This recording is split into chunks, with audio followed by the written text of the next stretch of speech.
Captain Jake Harrison stared at the message on his screen. He read it 3 times before calling for his science officer. Lisa Martinez walked into his office on the U.S. Independence, her face showing concern. "Is this real?" Jake asked, pointing at the screen. Lisa looked at the words. Her eyes went wide. "Sir, I've never seen anything like this. The Galactic Council wants to meet with a human. They want to meet with you." Jake scratched his head. In all the years humans had been traveling between stars, the Council had ignored them. They treated humans like children playing with dangerous toys. Most alien species wouldn't even talk to humans directly. Why now? Jake wondered out loud. Bill Thompson, his commander, entered the room. He had heard part of the conversation. "This could be a trap, sir. The Council has never shown any interest in us before." Jake nodded. It was true. When humans first reached other stars, they had tried to make contact with the Council. The aliens had sent a simple message back: "Stay away from our worlds. You are not ready." That was 50 years ago. Since then, the Council had treated humans like a disease they wanted to avoid. The message was clear. Jake had 3 days to travel to the Council's main space station. He was ordered to come alone, except for a small crew to fly his ship. The Council would provide everything else he needed. "What do you think they want?" Lisa asked. Bill crossed his arms. "Nothing good. Maybe they've decided we're too dangerous.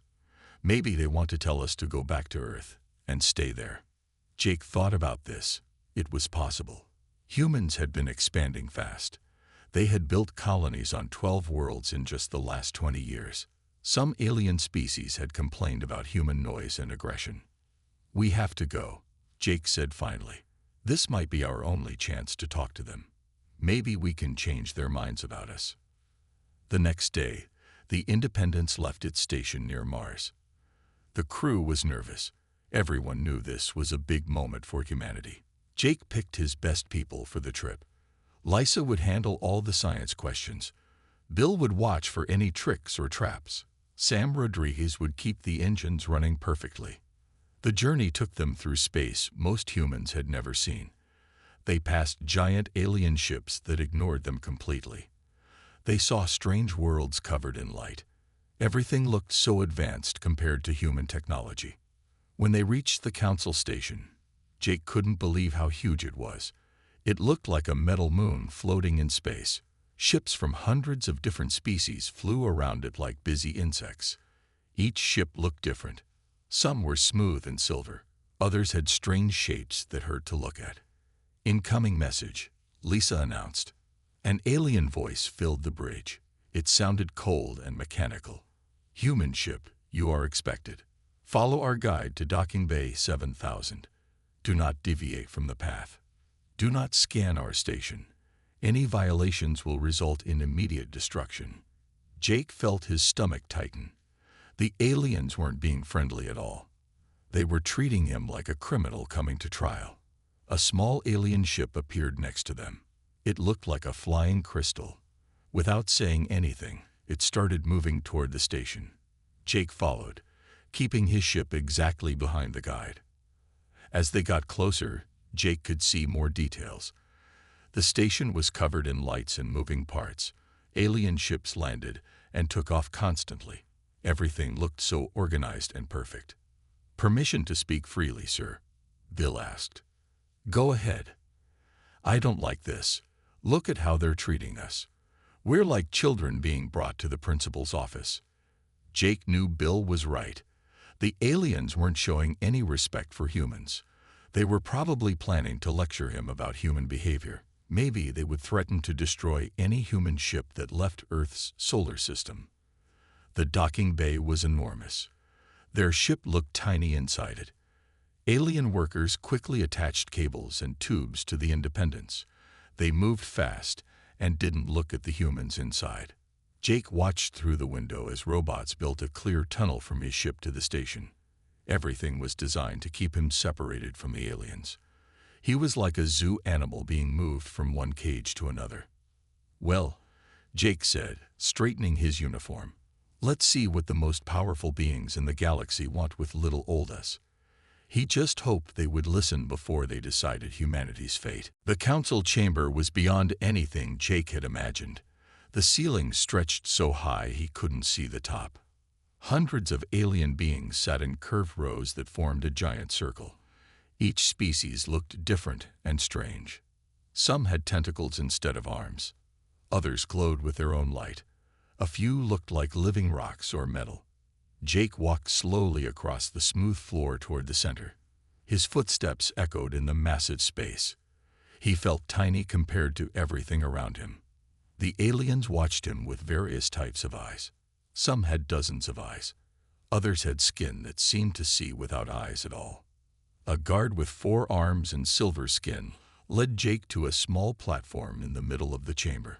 The platform was just big enough for one person. Jake stood there and looked around. Every alien face showed the same expression. They looked at him like he was something dirty they had found on their shoe. A deep voice filled the chamber. It came from everywhere at once. "Human creature, you stand before the Galactic Council. We are the rulers of this galaxy. We have kept peace between species for 10,000 years." Jake tried to see who was speaking. Then he noticed a tall figure on the highest platform. It looked like a living diamond with many faces. Light moved through its body in strange patterns. This was Vexthera, the council leader. "We know who you are, Jake Harrison," Vexthera continued. "We know about your violent species. We have watched you fight endless wars on your home world. We have seen you destroy your own environment. You are barely civilized." Jake wanted to speak, but the leader continued talking. "Your people have learned to travel between stars. This was a mistake. You bring your violence and chaos wherever you go. Your colonies make too much noise. You expand too fast. You disturb the peace we have worked so hard to create." Another alien stood up. This one looked like a giant jellyfish covered in hair. "The human species is dangerous. They fight among themselves constantly. How can we trust them not to fight with us?" More aliens began speaking. Each one said something bad about humans. They talked about human wars, human pollution, human aggression. They mentioned specific events that made humans look terrible. "Your species has had nuclear weapons for less than a century," said an alien that looked like a walking tree. "You almost destroyed yourselves with them. Some of our species gave up such weapons millions of years ago." A creature made of living metal added, "Humans are unpredictable. They make decisions based on emotions instead of logic. This makes them unreliable partners." Jake felt his anger growing. These aliens talked about humans like they were monsters. They ignored all the good things humans had done. They didn't mention human art, music, or scientific discoveries. They only focused on the worst parts of human history. Vexthera raised one of its crystal arms. The chamber became quiet. "We have decided your fate, human. Your species is not ready to join the galactic community. You may have technology, but you lack wisdom. You may be intelligent, but you lack control." Jake's heart sank. This was it. They were about to ban humans from space travel. "Therefore," Vexthera continued, "we will place restrictions on your species. Humans may not travel beyond their home system. Humans may not build colonies on new worlds. Any human ship found outside Earth's solar system will be destroyed." The chamber filled with approving sounds from the aliens. Some made clicking noises. Others hummed or vibrated. They all seemed happy with this decision. Jake felt sick. They were putting humans in a cage.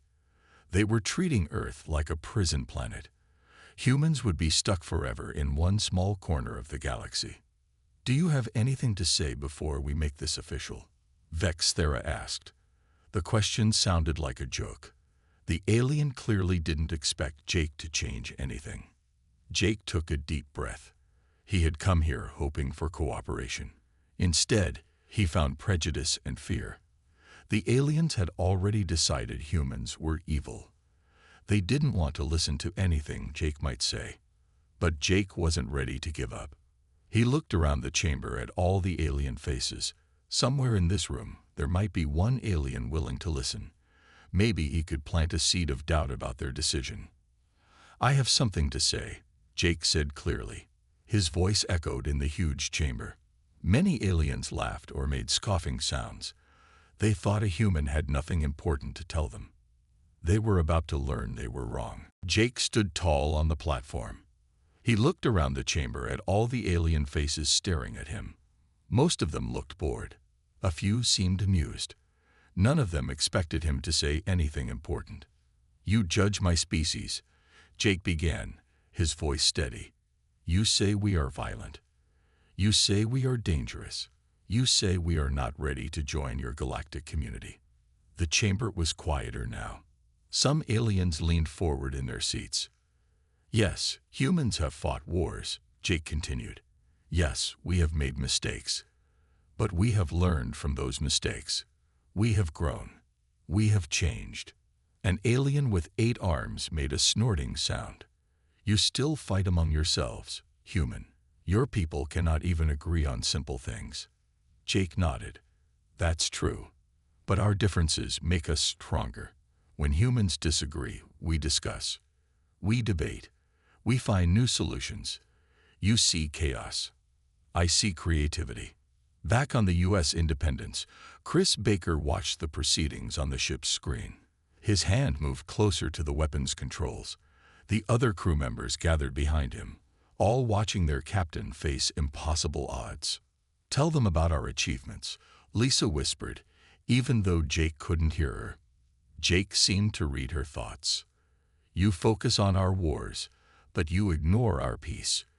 You mention our weapons, but not our art. You talk about our destruction, but not our creation." He began to pace slowly on the platform. "Humans have produced incredible things. We have created music that moves the soul. We have written stories that teach great lessons. We have built monuments to beauty, not just to war." "Words," Vexthera said coldly. "Pretty words about pretty things. But your actions show your true nature." Jake stopped pacing. "Our actions. Let me tell you about some human actions. When Earth was struck by a terrible plague 5 years ago, humans worked together to find a cure. Rich and poor, black and white, from every nation. We saved ourselves by helping each other." A creature that looked like a giant butterfly spoke up. "One good action does not erase centuries of bad ones." "Then let me tell you more," Jake said. "When the Martian colonies ran out of food, Earth sent ships immediately. We didn't ask for payment. We didn't ask for anything in return. We just helped because it was right." The chamber was getting restless. Many aliens seemed tired of listening. Jake raised his voice. "You want to judge us by our worst moments. But what about Albert Einstein? He gave us new ways to understand the universe. What about Marie Curie? She died studying radiation to help others. What about Nelson Mandela? He chose forgiveness over revenge." "Individual examples," scoffed an alien made of flowing energy. "They do not represent your species." "Don't they?" Jake asked. "These people were human. Their goodness came from human hearts and human minds. The same hearts and minds you say are too violent and chaotic." Sam Rodriguez turned to his fellow crew members on the Independence. "The captain's fighting for all of us out there," he said quietly. Jake continued his speech. "You say we're not ready. But ready for what? Ready to sit quietly in designated areas. Ready to follow rules made by others. Ready to give up our human nature." He looked directly at Vexthera. "Or maybe you mean ready to think like you do. Ready to see the universe the way you see it. Ready to solve problems the way you solve them." The council leader's crystal form flashed with light. "Your way has brought only trouble. Our way has brought us here," Jake said firmly. "From caves to space in just a few thousand years. From living in fear of the dark to walking among the stars. That's the human way." An alien that looked like a giant insect clicked its mandibles. "Speed does not equal wisdom." Jake smiled for the first time. "No, But maybe wisdom doesn't always mean taking your time. Maybe sometimes wisdom means acting quickly when action is needed. The chamber fell silent. Some aliens exchanged glances with each other. Jake took a breath. "You're afraid of us. That's what this is really about. You're afraid that humans will bring change to your perfect order." Vexthera's form blazed brighter. "We fear nothing, human." "Then prove it," Jake said simply. "Give us a chance to show you what we can really do." The chamber buzzed with alien voices. Some aliens talked angrily to others. A few seemed confused by Jake's bold words. Vexthera raised both arms to restore order. "Human," the council leader said slowly, "you speak of chances. You have had chances. Your species has had 50 years to prove itself. In that time, you have started 3 wars with other human colonies. You have polluted 2 worlds. You have ignored our warnings about dangerous zones." Jake felt his heart beating faster. This was the moment he had been preparing for. He had hoped it wouldn't come to this, but the council left him no choice. "You're right," Jake said. "Words alone won't change your minds. You need to see action." An alien that looked like a walking crystal spoke up. "What action could you possibly show us? Your technology is primitive compared to ours." Jake smiled. "Actually, we have something to show you. Something we've been working on for the past 3 years." On the U.S. Independence, Chris Baker leaned forward. He activated the communication system. "This is it, people. The captain's asking for the demonstration. Sam, is everything ready?" Sam Rodriguez checked his instruments. "All systems are green, sir. Dr. Watson's equipment is functioning perfectly." Jake continued speaking to the council. "My science team has made a discovery. We've solved an ancient problem that has puzzled scientists across the galaxy." Many aliens laughed. The sound was strange and different from each species, but the meaning was clear. They thought Jake was joking. "Impossible," said Vexthera. "Our greatest minds have worked on the galaxy's mysteries for thousands of years. Your species has barely left its home world." Jake felt calm now. "That's exactly why we could solve it.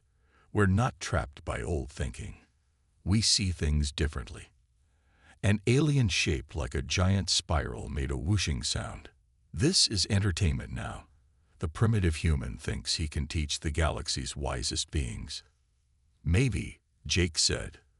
"Or maybe fresh eyes see things old eyes miss."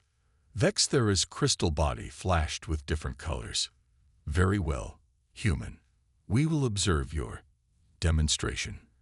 But know this, when you fail, we will not only ban your species from space travel, we will ensure you never leave your home system again." The threat was clear. If Jake's demonstration failed, humanity would face even harsher punishment. But Jake had to try. This might be the only chance to save his species. "I accept your terms," Jake said. Back on the Independence, the crew grew nervous. Paul Adams wiped sweat from his forehead. "No pressure," he whispered to Helen Watson. "Just the future of humanity riding on your discovery." Helen smiled. "The math is solid, Paul. Trust the math." Jake spoke to his ship through his communication device.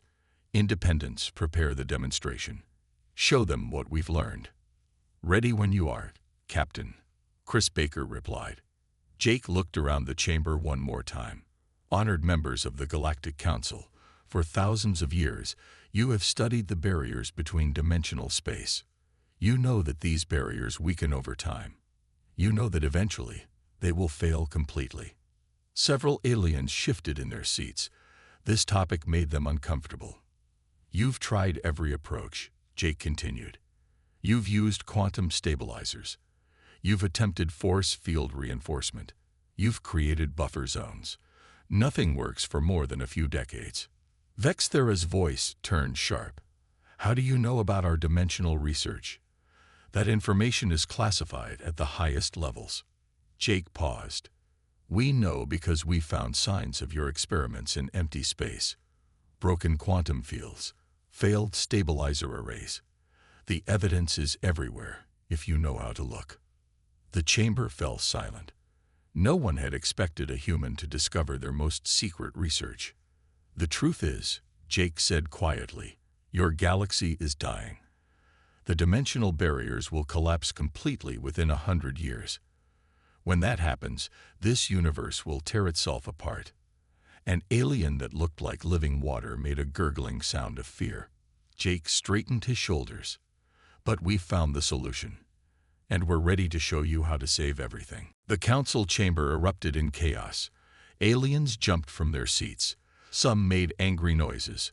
Others whispered frantically to their neighbors. The fact that humans knew about the dimensional crisis shocked everyone. Vexthera's crystal form blazed with bright light. "Silence," the council leader commanded. The noise stopped immediately. "Human," Vexthera said with a dangerous edge in its voice, "you speak of classified matters. How dare you threaten us with knowledge you should not possess?" Jake remained calm. "I'm not threatening anyone. I'm offering to help. Your dimensional barriers are failing because you've been trying to fix them the wrong way." An alien that looked like a giant squid with wings spoke up. "For 3,000 years, our best scientists have worked on this problem. You claim to solve it in 3 years." "Yes," Jake said simply, "because we approached it differently." On the Independence, Helen Watson spoke quietly to her team. "Initiating the quantum field mapper. Let's show them what human creativity can do." Strange lights began to appear around Jake's platform.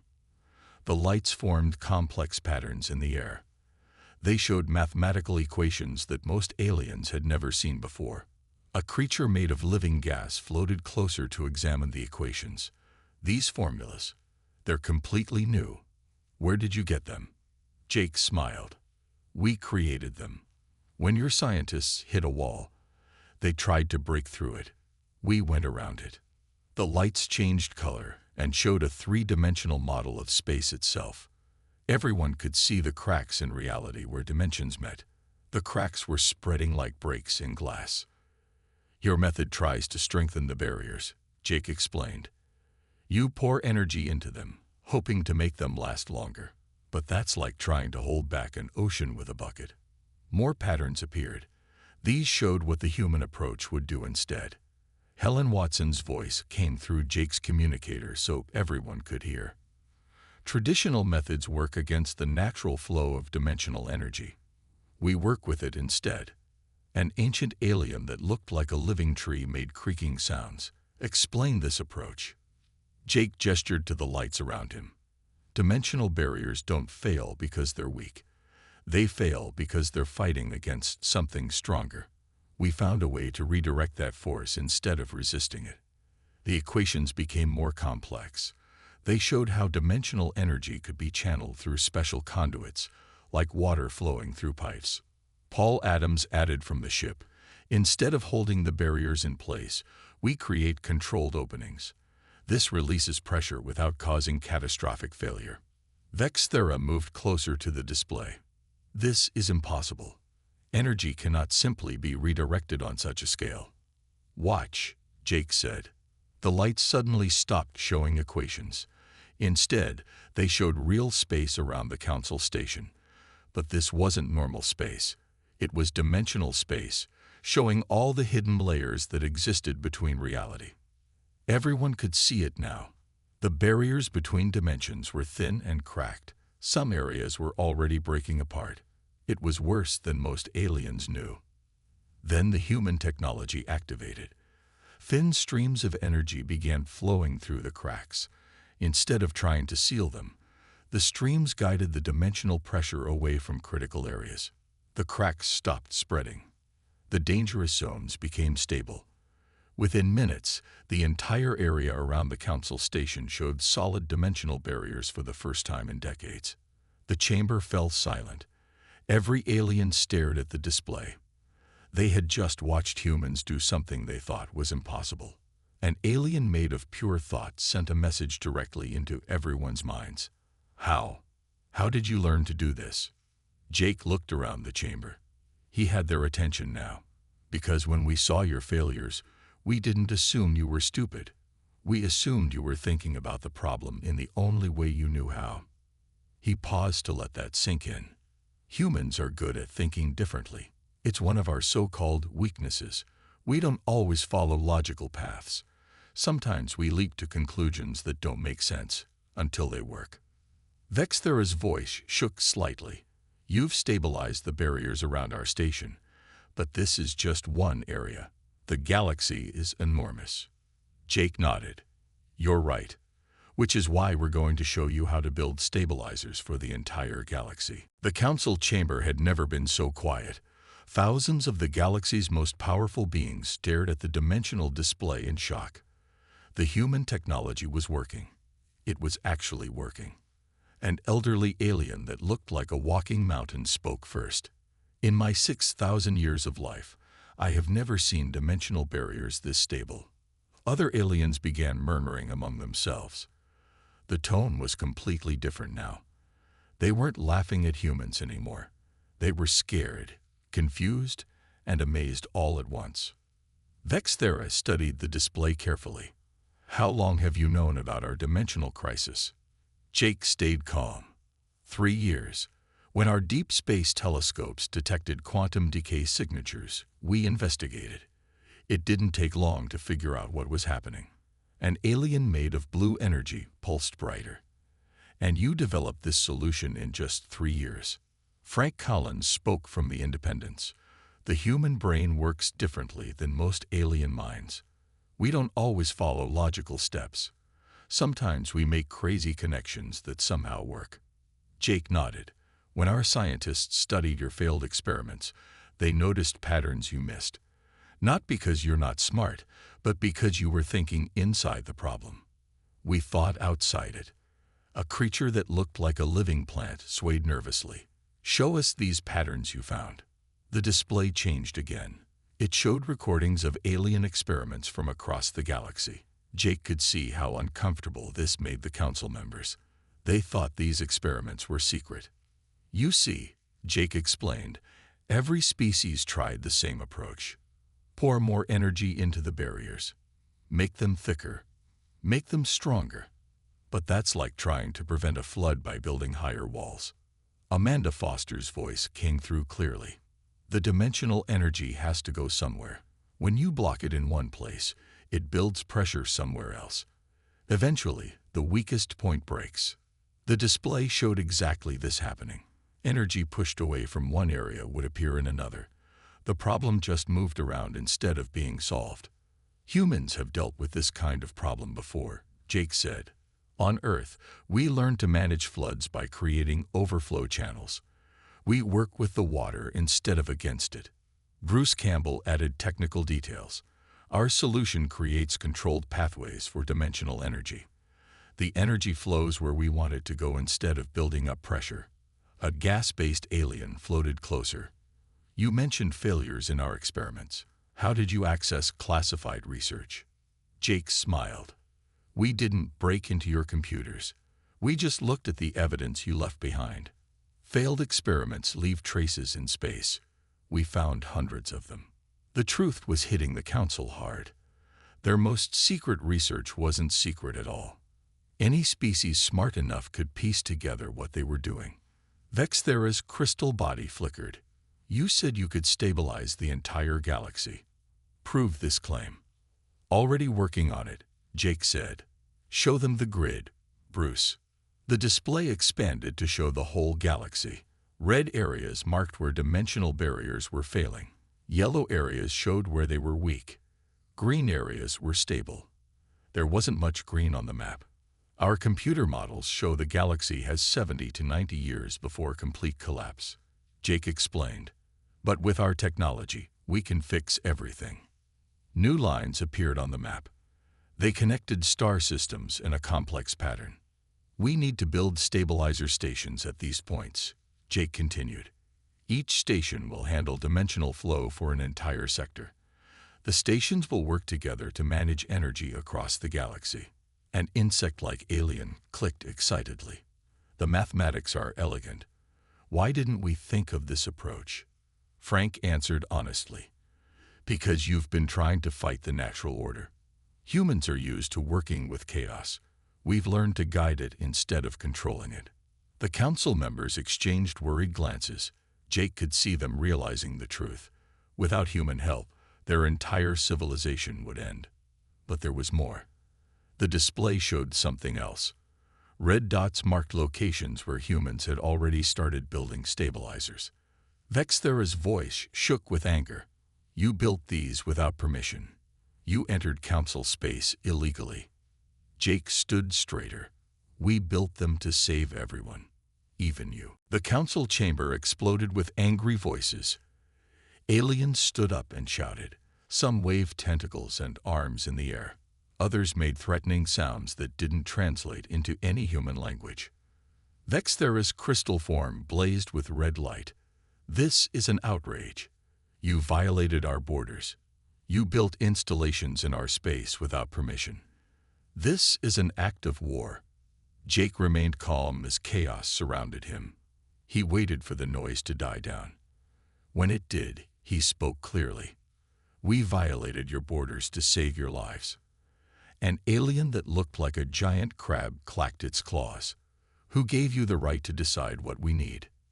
The laws of physics. Jake answered simply. Your worlds were going to be destroyed. We couldn't just stand by and watch. Amanda Foster's voice came through the communication system.